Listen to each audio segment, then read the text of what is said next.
कह रहा है कि एक गोलाकार कांच के बर्तन की एक बेलन के आकार की गर्दन है जिसकी लंबाई 8 सेंटीमीटर है और व्यास 2 सेंटीमीटर है, जबकि गोलाकार भाग का व्यास 8.5 सेंटीमीटर है। इसमें भरे जा सकने वाले पानी की मात्रा मापकर एक बच्चे ने यह ज्ञात किया कि इस बर्तन का आयतन 345 घन सेंटीमीटर है। जांच कीजिए कि उस बच्चे का उत्तर सही है या नहीं, यह मानते हुए कि उपरोक्त मापन आंतरिक मापन है और पाई बराबर 3.14 रखना है आपको। पहले बनाते हैं एक गोलाकार, ऐसे है, और इसकी जो गर्दन है, ये जो कांच का जो बर्तन है, इसकी जो गर्दन है वह बेलनाकार है। कैसी है वो? बेलनाकार है। कुछ इस तरह का वो बर्तन होगा जिसके बारे में क्वेश्चन में कह रहा है। एक समझ में आ रहा है ना? आगे कह रहा है कि जो बर्तन है, जो ऊपर जो बेलनाकार जो इसका बनाया गया है, जो इसका गर्दन, उसकी लंबाई 8 सेंटीमीटर की है। इसकी ये जो लंबाई है यहाँ से यहाँ तक की, ये 8 सेंटीमीटर है और लंबाई 8 सेंटीमीटर है। और आगे कह रहा है और व्यास 2 सेंटीमीटर है। इसका जो व्यास है ये जो है 2 सेंटीमीटर का है। फिर आगे कह रहा है कि जबकि गोलाकार भाग का व्यास 8.5 सेंटीमीटर है। जो ये गोलाकार जो है, इसका जो व्यास है 8.5 सेंटीमीटर, यहाँ से यहाँ तक 8.5 सेंटीमीटर है। फिर आगे कह रहा है कि इसमें भरे जा सकने वाली पानी की मात्रा माप कर, इसमें कितना पानी आप भर सकते हैं, यहाँ तक भरना है आपको पानी। इसमें भरे जा सकने वाली पानी की मात्रा माप कर एक बच्चे ने इसमें भरे जा सकने वाली पानी की मात्रा को मापा है और वह ज्ञात किया कि इस बर्तन का आयतन 345 घन सेंटीमीटर है। उसने जब इसकी मात्रा को मापा तो उसने पाया कि इसका जो आयतन आ रहा है 345 घन सेंटीमीटर आ रहा है। ले जाइए, वो यहाँ का नहीं है, उनका है। नहीं, आपके घर का पिछवा जिनका घरवा है, अरे वो क्या नाम है उसका? हाँ हाँ हाँ, अमृत का। कमिन उधरिया अगर पाल ले सकते ले लीजिए, उधरिया है वो, लेकिन सही नहीं हो पूरा। ठीक है। कह रहा है कि इसकी मात्रा एक बच्चे ने इसकी मापा जब इसमें कितने पानी भरी जा सकती हैं, तो उसने पाया कि इसका जो आयतन आ रहा है इस बर्तन का, जो 345 घन सेंटीमीटर है। ठीक। कह रहा है कि जांच कीजिए कि उस बच्चे का उत्तर सही है या नहीं। आपको बताना है कि क्या जो बच्चा ने मापा है और 345 घन सेंटीमीटर जो इसका आयतन आया है वह सही है कि नहीं सही है।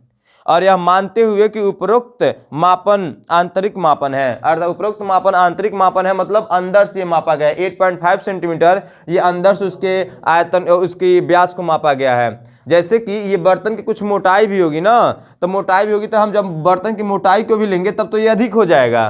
तो ये आंतरिक का इसलिए कह दे रहा है क्योंकि ये अंदर केवल जो खाली भाग है उसका बात केवल कर रहा है, उसमें बर्तन की मोटाई को उसमें इंक्लूड नहीं किया गया है।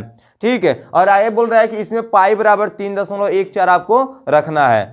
तो चलिए देखते हैं, इसका हम भी आयतन निकालेंगे और देखेंगे क्या बच्चा ने, जो उस लड़के ने आयतन निकाला है, क्या उसके समान आ रहा है। अगर वास्तव में अगर उतना आ रहा है जितना उसका आयतन आया है, तो हम मानेंगे यह सवाल जो उस लड़के के जो उत्तर जो है, जो उसने बताया था 345 घन सेंटीमीटर, वो सही है।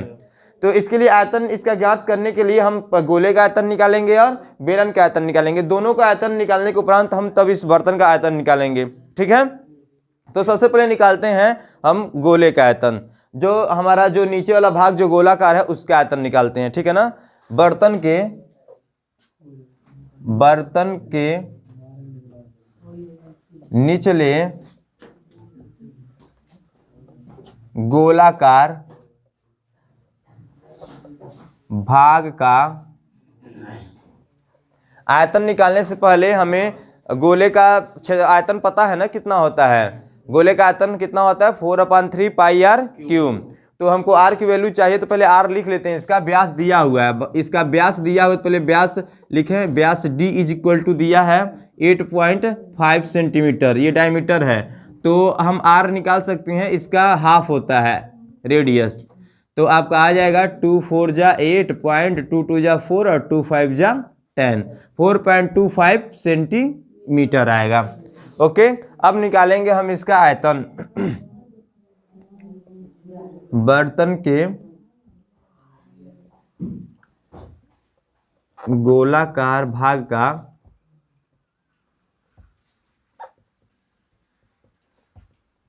आयतन बराबर 4/3 पाई आर क्यूब। 4/3 इंटू पाई की वैल्यू बोल दिया रखने के लिए 3.14 इंटू आर की वैल्यू आप निकाले हैं 4.25 और इसका क्यू करना है तो 4.25 इंटू 4.25 रख लेंगे। उसके बाद देखें कोई कट रहा है क्या इसमें।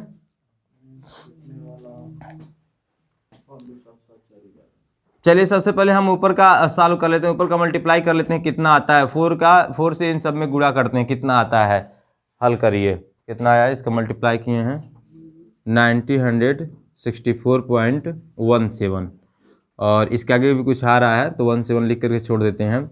और फिर यहाँ पर अपन क्या हो गया 3 हो गया। इसका डिवाइड किए हैं तो कितना आया है, डिवाइड करने पर 3 से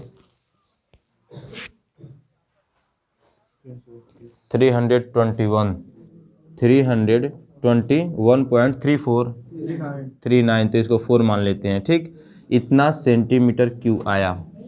ओके, अब हम निकालेंगे ये आपका गोलाकार का आयतन हो गया। अब निकालेंगे बर्तन के बेलनाकार भाग का आयतन। तो बर्तन के बेलनाकार भाग का आयतन निकालना है तो आयतन का सूत्र होता है पाई आर स्क्वायर एच, बेलन के आयतन का सूत्र।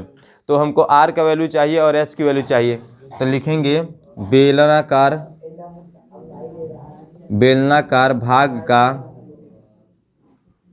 भाग की त्रिज्या r इज इक्वल टू कितना हो जाएगा 1 सेंटीमीटर, क्योंकि उसका व्यास डायमीटर दिया हुआ है 2 सेंटीमीटर, व्यास डायमीटर 2 सेंटीमीटर दिया हुआ है तो इसका त्रिज्या r निकालेंगे तो कितना सेंटीमीटर आएगा 1 सेंटीमीटर। इसका h निकालना है इसका तो लिखेंगे बेलनाकार भाग की ऊंचाई h is equal to, h की वैल्यू निकालेंगे तो h की वैल्यू दिया हुआ है कितना 8 सेंटीमीटर। समझ में आया। अब इसका आयतन निकाला जाएगा बेलनाकार भाग का आयतन। बेलनाकार भाग का आयतन क्या होता है सूत्र, पाई, बेलन के आयतन का सूत्र क्या होता है पाई आर स्क्वायर एच। पाई की वैल्यू रखना है 3.14, आर की वैल्यू है आपका 1, तो 1 का स्क्वायर हो जाएगा मतलब 1 का 2 बार मल्टीप्लाई कर देंगे 2 टाइम, और फिर एच की वैल्यू दिया है 8। ठीक, अब मल्टीप्लाई करेंगे 8 1 जा 8 1 जा 8 और 8 का 3.14 मल्टीप्लाई कीजिए, बताइए कितना आया 25.12 कितना 25.12 25.12 सेंटीमीटर क्यूब।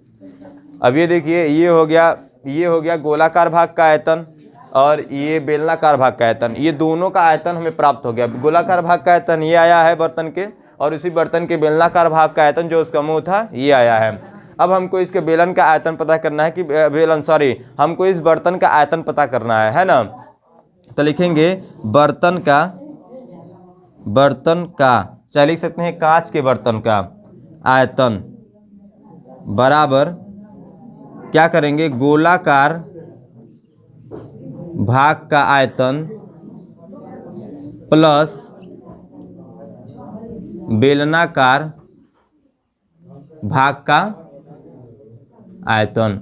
अब गोलाकार भाग का आयतन कितना है आया है आपका 321.4 सेंटीमीटर क्यूब, प्लस बेलनाकार भाग का आयतन आया है आपका 25.12 सेंटीमीटर क्यूब। अब दोनों को जोड़ लिया जाएगा, तो जब दोनों को जोड़ेंगे आप तो कितना आएगा 346.52 सेंटीमीटर क्यूब इतना आ रहा है ना। लड़के ने जो आयतन निकाला है, बच्चा ने जो लड़का ने आयतन निकाला था इसका कितना आ रहा था 345। एप्रॉक्स में वही आ रहा है क्योंकि दशमलव मारा ना, तो एप्रॉक्स में मान लेंगे हम वही, तथा हम कह सकते हैं अतः लड़के द्वारा, लगभग यहाँ लिख दीजिए, अगर लड़के द्वारा ज्ञात किया गया बर्तन का आयतन सही है, ठीक है ना। ये उसका 345 है, 346 दशमलव कुछ आ रहा है, दशमलव में कुछ थोड़ा सा डिस्टर्बेंस हो सकता है, इसीलिए इतना आ रहा है। तो इतना आप कर लेंगे। समझ में आया कि नहीं आया? जैसे हम एक जगह थोड़ा बढ़ा लिए हैं, कहाँ पर,